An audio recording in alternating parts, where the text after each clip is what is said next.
حضرت خواجہ مجدد الفسانی رحمۃ اللہ نے ایک مرتبہ اپنے مریدین کو جمع کر کے فرمایا کہ میں نے ظاہری علوم کے حصول کے لیے علماء کی طرف رجوع کر لیا. 20 سال تک میں علماء کے سامنے 2 زانوں بیٹھا رہا, ظاہری علوم حاصل کرتا رہا. ظاہری علوم کے حصول کے بعد مجھے احساس ہو گیا کہ ابھی باطن کی تشنگی ختم نہیں ہوئی. باطن کے اندر مجھے کچھ ظلمت محسوس ہو رہی تھی.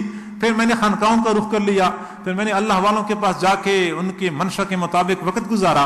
اور فرماتے ہیں کہ میں نے وہ مجاہدی کی ہے, میں نے وہ محنتیں اور ریاضتیں کی کہ ان محنتوں اور ریاضتوں کے نتیجے میں اللہ تعالی نے مجھے اس مقام پہ پہنچایا کہ اگر میں آپ لوگوں کے سامنے وہ مقام کھول دوں تم سب مجھے کافر سمجھو گے. اتنے تجربے کے بعد, اتنے لمبے سفر کے بعد, وہ فرماتے ہیں کہ اتنے لمبے سفر, لمبے تجربے کے بعد آپ لوگوں کو میں رب ذوالجلال سے واصل ہونے کا مختصر ترین راستہ بتاتا ہوں, وہ ہے سنت کی اتباع. یہ سب سے مختصر راستہ ہے. کیوں؟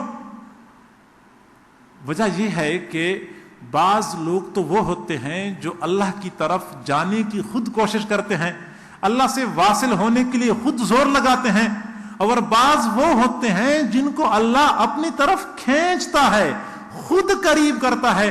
سنت کا متبع بندہ یہ رب ذوالجلال کے ہاں چونکہ اللہ تعالیٰ کا محبوب ہوتا ہے. قل ان کنتم تحبون اللہ فاتبعونی یحببکم اللہ, اس محبت کی بنیاد پہ اللہ تعالیٰ اس کو اپنی طرف کھینچتا ہے تو جلدی بندہ اللہ سے واصل ہو جاتا ہے.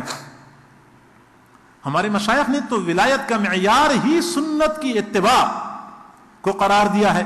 فرماتے ہیں اذا رأيتم احدا يمشي على الماء او يطير في الهواء وهو يخالف سنة من سنن النبي صلى الله عليه وسلم فاضربوه بالنعلين فإنه دجال کذاب لا ولی. تم کسی کو دیکھو ہوا میں اڑتا ہے, پانی کے اوپر چلتا ہے, حضور علیہ الصلوۃ والسلام کی سنتوں میں سے ایک سنت کا مخالف ہے, اس کو جوتے مارو, وہ دجال کذاب تو ہو سکتا ہے, وہ اللہ کا ولی نہیں ہو سکتا. تو سنت کی اتباع یہ تو معیار ولایت ہے.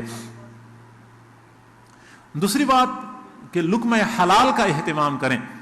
سالکین چاہتے تو یہ ہیں کہ ہمیں وہ کیفیات نصیب ہو جائیں جو جنید اور بایزید کو نصیب ہوتی تھی, اور جیسے ان کا من بنا ہوتا تھا ایسے ہمارا من بن جائے.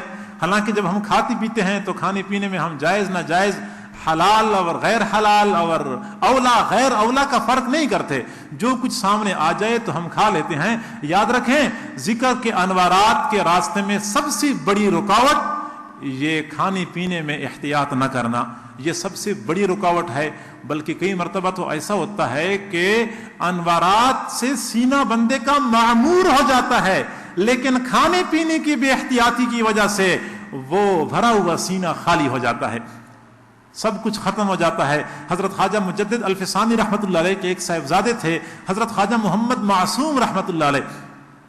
جس طرح نام معصوم ایسے ہی اللہ تعالیٰ نے ان کی طبیعت اور فطرت بھی گناہوں سے دور رہنے والی, گناہوں سے اجتناب کرنے والی بنائی تھی, لہٰذا وہ گناہ کے قریب نہیں جایا کرتے تھے. ابھی چھوٹے تھے, 7 سال عمر تھی, 8 سال عمر تھی, والد صاحب کے ساتھ نماز پڑھنے کے لیے مسجد میں تشریف لائے, اور یہ پہلی مرتبہ وہ آئے تھے. جب مسجد سے باہر گئے تو نمازیوں کی جوتیوں کی طرف دیکھا, اور جوتیوں سے معلوم کر لیا کہ اس جوتے کا مالک نیک ہے یا برا ہے.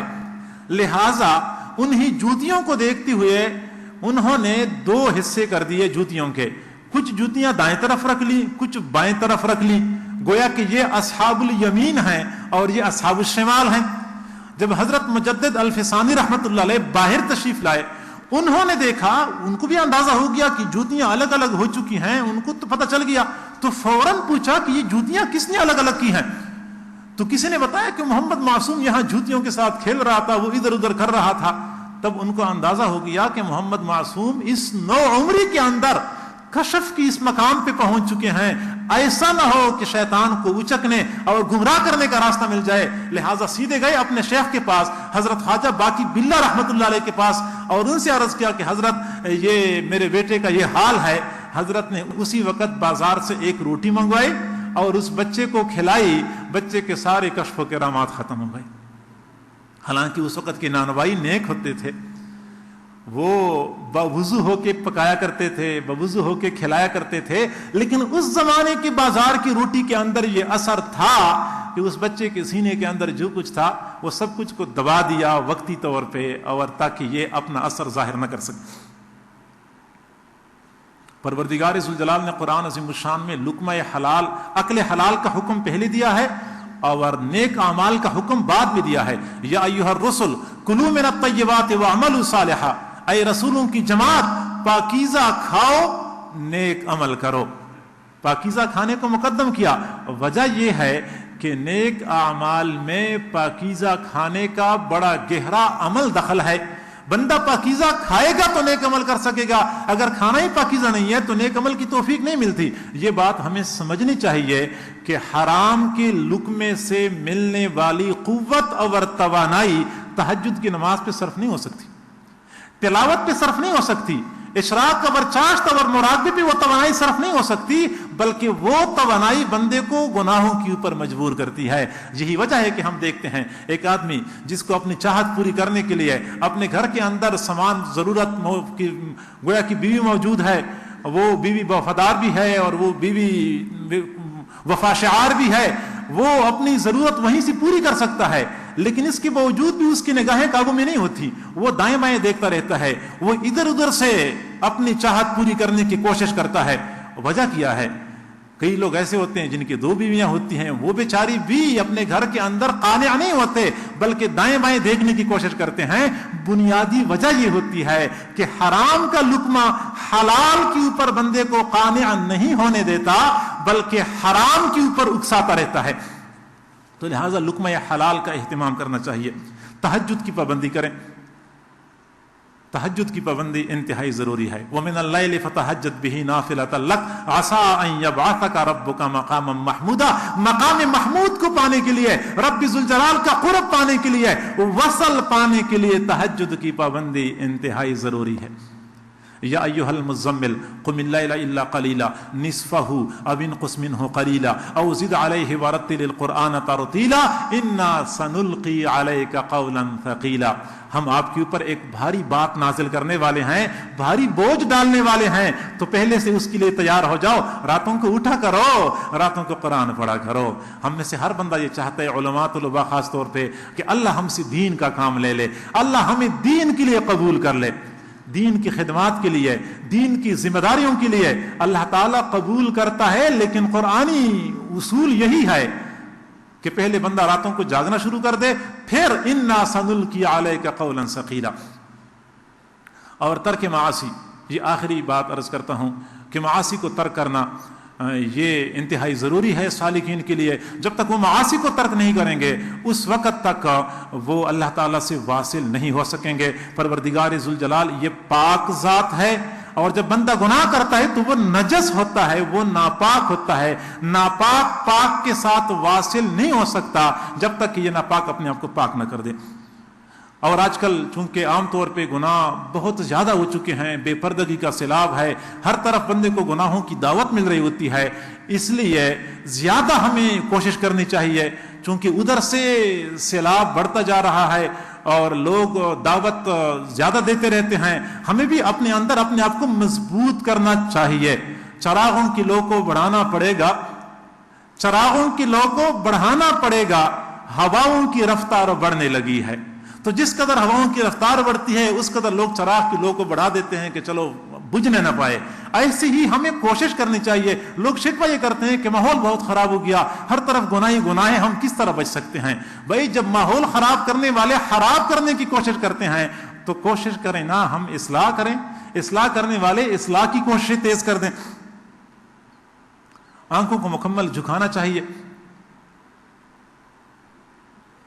اگر کوئی بندہ یہ سوچتا ہے کہ میں مردوں سے تو نہیں جھکاؤں گا، صرف عورتوں سے جھکاؤں گا، تو یہ مشکل ہو جائے گا۔ پروردگار ذوالجلال نے قرآن عظیم الشان میں جو حکم دیا ہے، یہ نہیں فرمایا کہ تم اپنی نگاہوں کو غیر محرم عورتوں سے بچاؤ، بلکہ فرمایا قل للمؤمنین یغضوا من ابصارہم، نگاہوں کو نیچے رکھو، نگاہوں کو نیچے رکھو، یعنی یہ نہیں فرق کیا کہ مرد سامنے ہو تو دیکھیں، اگر عورت سامنے ہے تو نہ دیکھیں، کیونکہ اگر ایک بندے نے نگاہوں کو اوپر اٹھانا شروع کر دیا پھر نگاہوں کو بچانا مشکل ہو جائے گا۔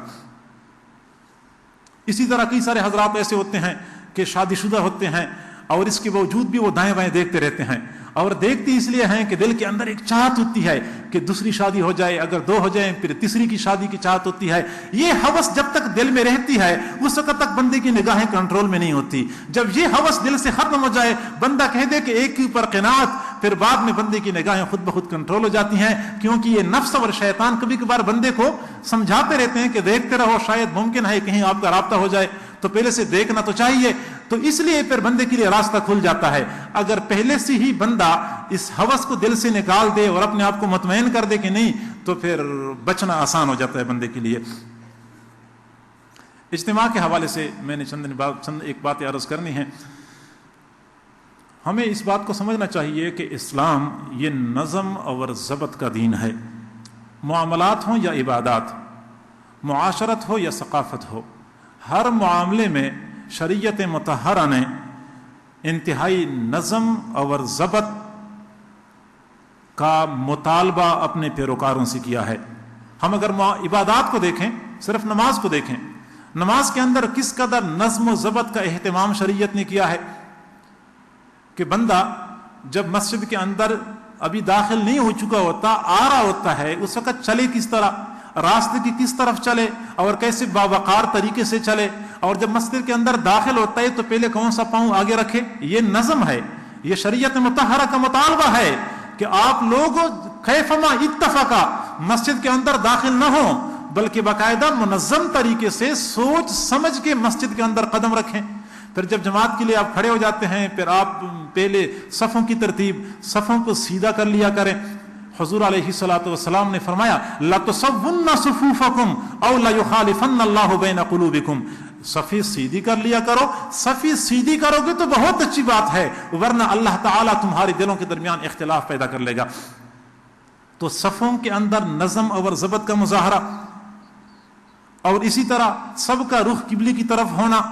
شریعت نے بندوں کو آزاد نہیں چھوڑا کہ اللہ تو ہر طرف ہے تو جس طرف چاہے رخ کر لے، نہیں، بلکہ شریعت نے پابند کیا کہ نظم کے ساتھ ایک طرف رخ کرنا ہوتا ہے۔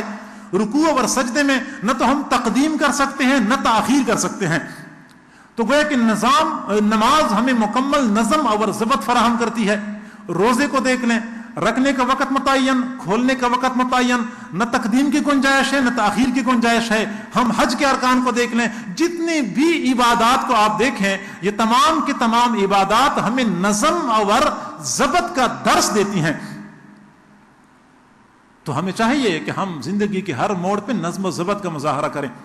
اب ہم یہاں پہ ماشاءاللہ کافی سارے حضرات جمع ہو چکے ہیں، یہاں پہ بھی اگر ہم نظم ضبط کا مظاہرہ کریں گے تو ہمارے چند دن خیریت، عافیت اور سکون کے ساتھ گزریں گے۔ اگر ہم ضبط کی بجائے بد نظمی کا مظاہرہ کریں گے تو ظاہری بات ہے کہ پھر پریشانی ہوگی۔ اور شریعت مطہرہ کا بنیادی اصول سمجھ لیں، لا ضرر ولا ضرار فی الاسلام، نہ تو کسی کو ضرر دی جائے گی نہ کسی کی طرف سے آپ کو ضرر پہنچائی جائے گی۔